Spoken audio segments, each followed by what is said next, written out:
Just 1 month back మన తెలుగు యువత యూఎస్ఏలో మొన్నే ఒక 3 to 4 వీక్స్ బ్యాక్ డ్యాన్స్లు వేస్తూ మా వార్ మెమోరియల్స్ దగ్గర డ్యాన్స్లు వేస్తూ దొరికిపోయారు. ట్రోల్ అయిపోయారు, ట్రెండింగ్ అయిపోయారు, తర్వాత ట్రోల్ అయిపోయారు. దాని తర్వాత మళ్ళీ ఏం తెలిసిందిరా అంటే వీళ్ళు H1B వీసా మీద సైడ్ ఇన్కమ్గా ఇలాగ డ్యాన్స్ స్టూడియోలు పెట్టుకొని చేస్తున్నారని చెప్పి మొత్తం అంతా హల్చల్ అయిపోయింది, పరువు అంతా పోయిందా. జస్ట్ 1 మంత్ అయింది. ఇప్పుడు ఏందిరా అంటే మళ్ళీ H1B వీసా హోల్డరు మళ్ళీ మన తెలుగు వాళ్ళే ఫుడ్ ట్రక్ ఇప్పుడు మళ్ళీ పరుగుపోతుంది. ఇప్పుడు అదేంద్రా అంటే ఇన్వెస్టిగేషన్లో ఉంది, ఎందుకంటే ట్రెండింగ్ అయిపోయింది కదా. ఇప్పుడు యూఎస్ఏ వాళ్ళు ఊరుకోవట్లేదు అబ్బా. మీరు దీన్ని బోల్డ్ విధాలుగా చూడొచ్చు. ఆమె కావాలనే గ్రడ్జ్తో చేస్తుంది, ఇండియన్స్ అంటే పడట్లేదు. Yes, that is also accepted. But నేనేం చెప్తా అంటే యూఎస్ఏనే కదా, మనం ఏ కంట్రీకి వెళ్ళినా ఆ country taluka visa rules and regulations సరిగ్గా ఫాలో అవ్వకపోతే అది మీకు నష్టం, మీ ఫ్యామిలీకి నష్టం, మీ వల్ల అక్కడ సరౌండింగ్ పీపుల్ ఎవరైతే ఆ వీసా హోల్డర్స్ ఉన్నారో వాళ్ళకి నష్టం. అండ్ పరుగు పోతే ఏమని అంటారు, ఇండియన్స్ అని అంటున్నారా లేకపోతే మీ పేరు పెట్టి పిలుస్తున్నారా? అబ్బాయి పేరు ఆయన పేరు నవీన్, మా ఐటీ ముత్యం, టెక్కీ గాయ్. సో ఇప్పుడు ఏమని అంటున్నారు, ఇండియన్ ఇంకొంచెం కిందకి వెళ్తే ఆంధ్ర తెలంగాణ తెలుగులు అంటున్నారు. పరువు ఎవరితో పోతుంది? ఇప్పుడు ఏమంటున్నారు, ఇప్పుడు వీసా ఆల్రెడీ అక్కడ స్ట్రిక్ట్గా ఉంది ట్రంప్ మాయ వల్ల. ఇప్పుడు ఇంకా స్ట్రిక్ట్ చేస్తాం, ఆ H4 తీసేస్తాం. ఒకవేళ H4 ఉన్నా కూడా వర్క్ పర్మిట్ ఇవ్వం. ఏమరా H1 అన్నా H4 అంటున్నాం అంటే ఇది H1H4 స్కామ్ కింద మనం మాట్లాడుకోవచ్చు. అక్కడ ఎస్పెషల్లీ మన తెలుగు వాళ్ళు అక్కడ యూఎస్ఏలో ఉన్న వాళ్ళకి ఈ స్కాముల గురించి వచ్చు. నేనేమంటానంటే పోనీ చెయ్యండి రా స్వామి, చేసింది ఏదో జాగ్రత్తగా చేయండి. మరి మీరే వాళ్ళేమో డ్యాన్స్లు వేసుకొని దొరికిపోయారు, అదేమో యూట్యూబ్లో ఇన్స్టాలో పెట్టుకొని. ఇక్కడ ఈయనేమో ఆయన సోషల్ మీడియా హ్యాండిల్లో నేనే కుక్ అని వీడియో చేసుకుని దొరికిపోయాడు. మ్యాటర్ ఏందిరా అంటే ఆయనకి సరే పూర్తిగా చెప్తే ఒక సీక్వెన్స్ వేలో చెప్తే అసలు ఆయనకి పెళ్ళి అయింది, వాళ్ళ వైఫ్కి H4 EAD ఉంది, అంటే work permit. H4 work permit ఉన్నోళ్ళు ఫుడ్ ట్రక్ పెట్టుకోవచ్చు అంటే పెట్టుకోవచ్చు. మరి ప్రాబ్లం ఏంటి? అసలు ఆ జర్నలిస్ట్ ఎవరు? అసలు ఆమె నిజంగానే జర్నలిస్టా, ఆమె లేకపోతే ఏమైనా సెపరేట్ ఎజెండాతో వచ్చిందా? అసలు ప్రజెంట్ సిచ్యువేషన్ ఏంటి? అసలు ఆ వీసా రూల్స్ ఏంటి? H1 వీసా రూల్ ఏంటి? H4 ఏంటి? H4 వర్క్ పర్మిట్ ఏంటి? ఈ పంచాయతీ అంటే కొంచెం సింపుల్గా సీక్వెన్షియల్ వేలో చెప్తా. ఓన్లీ రిక్వెస్ట్, ఓన్లీ థింగ్ మీ సైడ్ నుంచి నాకు కావాల్సింది లైక్ చేస్తే వీడియో ఎక్కువ మందికి వైడర్ ఆడియన్స్కి పుష్ అవుతుంది. అలాగే కుదిరితే హై పాయింట్స్ అని ఉంటాయి, అది ఇవ్వండి. కాంటెంట్ వస్తే సబ్స్క్రైబ్ చేయండి. అండ్ యూఎస్ఏలో ఉన్న H1 బాధితులు మీరు కామెంట్ చేయండి, ఇది రైటా రాంగా. ప్లీజ్ మీరు దయచేసి మీ వరకు వీడియో వస్తుందని కోరుకుంటున్నాను. మీ వరకు వస్తే ఆ నవీన్ చేసిన నవీన్ ఎవరైతే మన తెలుగు ఆయన ఉన్నారో వాళ్ళు చేస్తుంది కరెక్టా కాదా? కరెక్ట్ అయితే ఎందుకు కరెక్ట్, రాంగ్ అయితే ఏంటి రాంగ్, మీరు ఎలా ఇంపాక్ట్ అవుతున్నారు అనేది ప్లీజ్ దయచేసి కామెంట్ చేయండి. Okay, straight into the video. ఆయన టెక్కీ నవీన్ H1B వీసా హోల్డర్కి ఫస్ట్ రూల్స్ అండ్ రెగ్యులేషన్స్ ఏదైతే స్పాన్సర్ కంపెనీ మీద నువ్వు వెళ్ళావో ఆ స్పాన్సర్ కంపెనీయే నీ పేరోల్ అయి ఉండాలి. First payroll, second, third, fourth ఏం లేదు, ఒక పేరోల్ ఉండాలి, దానికే పని చేయాలి. అది వెరీ స్ట్రిక్ట్ రూల్. ఒకవేళ నువ్వు అది ఫాలో అవ్వకుండా నువ్వు దాంతోపాటు ప్యారలల్గా యూట్యూబ్ చేసిన, మొన్న కూడా చెప్పారు చాలామంది రాంగ్ చేస్తున్నారు మన తెలుగు యువత. అక్కడ H1B హోల్డర్స్ ఒక పక్క ఐటీలో జాబ్ చేస్తూ ఇంకో పక్క యూట్యూబ్లో డబ్బులు సంపాదిస్తున్నారు. అది కూడా ఎర్నింగ్, అది కూడా రాంగ్, అది కూడా ఒక స్కామే. అది కూడా వాళ్ళ వరకు వచ్చిందో మిమ్మల్ని డిపోర్ట్ చేసేస్తారు. సో సెకండరీ ఇన్కమ్ మీరు ఎటువంటి వేలో అయినా మీరు జనరేట్ చేయకూడదు. యూట్యూబ్ ద్వారా చేయకూడదు, ఆర్ ఎనీ సోషల్ మీడియా ద్వారా చేయకూడదు, ఇలాగ బిజినెస్ల మీద చేయకూడదు, ఫుడ్ ట్రక్ల మీద చేయకూడదు, ఏమీ చేయకూడదు. చేస్తే అది క్రైము, రూల్స్కి అగేన్స్ట్. వెంటనే మిమ్మల్ని డిపోర్ట్ చేస్తారని తగిలేస్తారు, మీకు మళ్ళీ రాదు, వీసా కూడా రాదు. ఓకే, అది H1B రూల్. ఫస్ట్ తెలుసుకొని, H1B అంటే మీకు స్పాన్సర్ చేస్తుంది ఒక కంపెనీ, ఆ కంపెనీకే మీరు వర్క్ చేయాలి. ఎన్ని గంటలైనా వర్క్ చేసుకుని ఆ కంపెనీకే మీరు వర్క్ చేయాలి. సో ఇప్పుడు ఈయన అక్కడ ఫుడ్ ట్రక్ ఉంది, గోల్కొండ ఫుడ్ ట్రక్ అని చెప్పి టిఫిన్స్తో ఫాస్ట్ సెంటర్, ఆయన అక్కడ ఉన్నాడన్నమాట. ఈ సారా అని ఒక ఆమె ఉంది కదా, ఆ మెక్సికన్ అంటున్నారు, కరెక్ట్గా కాంక్రీట్గా తెలియదు. కాసేపు పోనీ హాఫ్ మెక్సికన్ హాఫ్ అమెరికన్ అనుకుందాం.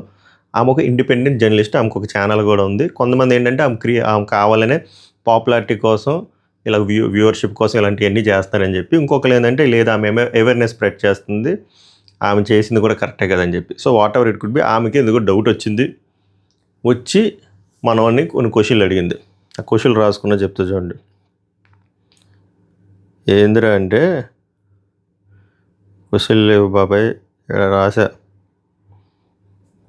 యు ఆర్ H1B రైట్ అని చెప్పి అడిగింది ఆమె. సారా ఎవరిని? నవీన్ని. Why are you running this business అంటే నవీన్ అంటాడు ఎస్ ఐఎమ్ H1B అంటే ఒప్పుకున్నాడు.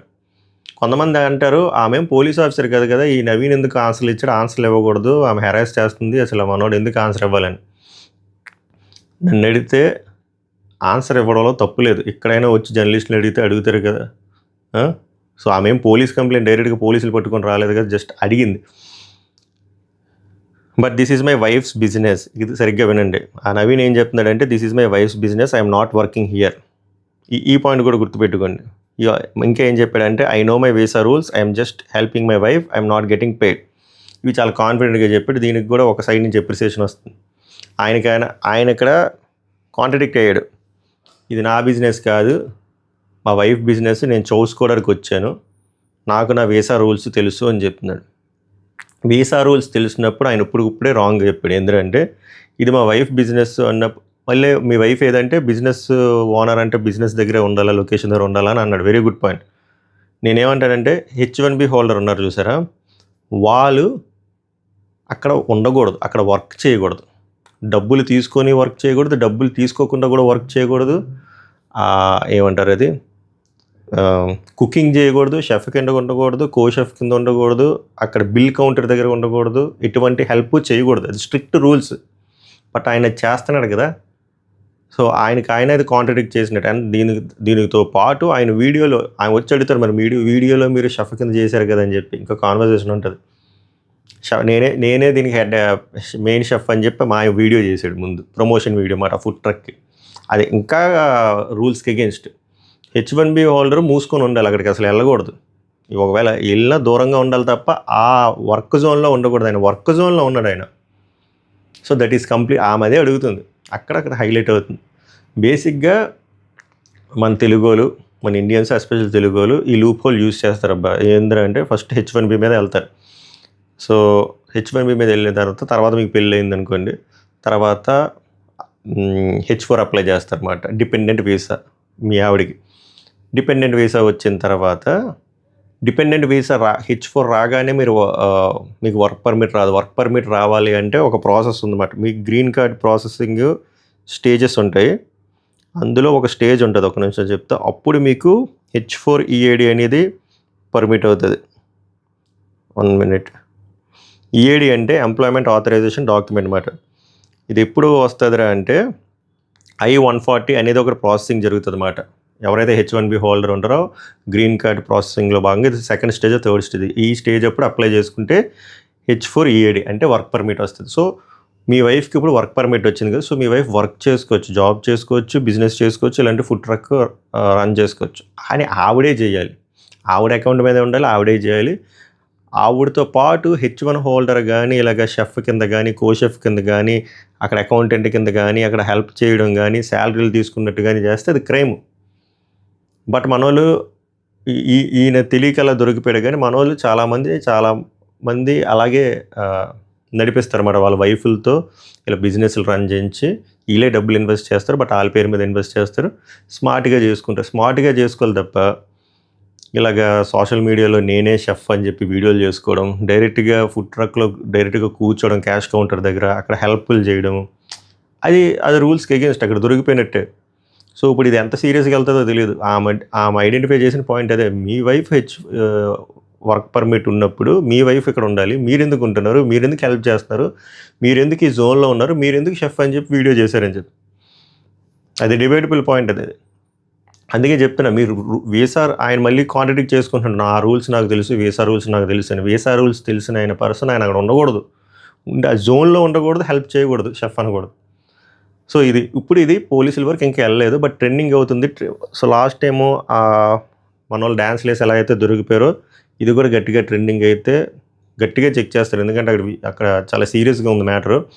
చెక్ చేసి ఈయన హస్తం ఉంది, ఒకవేళ ఈయన అమౌంట్ తీసుకుంటున్నాడు, ట్రాన్సాక్షన్లు చూసినా, ఈయన షెఫ్ కింద పని చేసినట్టు తెలిసినా, ఈయన హెల్ప్ చేసినట్టు తెలిసినా, మొత్తం ఏమవుతుంది అంటే ఇద్దరు వీసాలు క్యాన్సిల్ అయిపోతాయి. ఇద్దరు వీసాలు క్యాన్సిల్ అయిపోయి డిపోర్ట్ అయిపోతారు. దానివల్ల ఆయనకి నష్టం, ఆయన ఫ్యామిలీకి నష్టం, ఆ చుట్టుపక్క వాళ్ళకి నష్టం. చుట్టుపక్క వాళ్ళకి ఇన్ ద సెన్స్ మన తెలుగు వాళ్ళు ఎవరైతే ఉన్నారో వాళ్ళకి కదా బ్యాడ్ నేమ్. చూడండి ఈ తెలుగు వాళ్ళు ఎలా ఉన్నారో, వీళ్ళకి అక్కడ బతకడం రాదు, ఇక్కడ బతకడం రాదు, అక్కడ పరువు తీస్తారు, ఇక్కడికి వచ్చి మా పరుగులు తీస్తారు, మీ వల్ల మా పరువు పోతుంది, ఇంకా వీసా రూల్స్ స్ట్రిక్ట్ అవుతాయి, మమ్మల్ని వెరైటీగా చూస్తారు, తేడాగా చూస్తారు.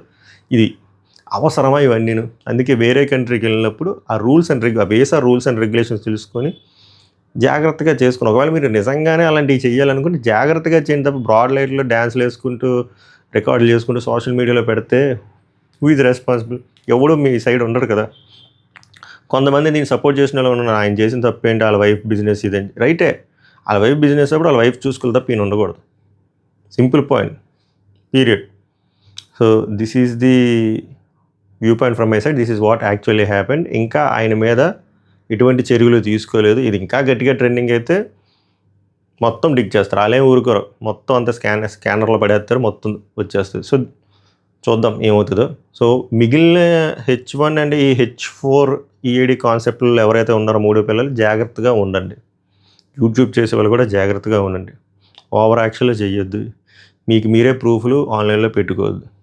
అండ్ ఈ ఇష్యూ మీద మీ ఒపీనియన్ ఏంటి కామెంట్ చేయండి. ఎస్పెషల్లీ యూఎస్లో ఉండి H1B హోల్డ్ చేస్తూ are H1B plus H4 EAD hold చేసిన వాళ్ళు మీ ఒపీనియన్స్ కామెంట్ చేయండి. వాళ్ళు చేసింది రైటా, రాంగా, లీగలా, ఇల్లీగల్ అనేది. అది మళ్ళీ నెక్స్ట్ టాపిక్లో వద్దాం. అంతవరకు వీడియోని చూడండి, ఇన్ఫర్మేటివ్ అనిపిస్తే షేర్ చేయండి, కాంటెంట్ ఇస్తే సబ్స్క్రైబ్ చేయండి. లైక్ మాత్రం ఇంపార్టెంట్, సో దట్ ఎక్కువ మందికి రీచ్ అవుతుంది. Thank you so much. ధన్యవాదాలు.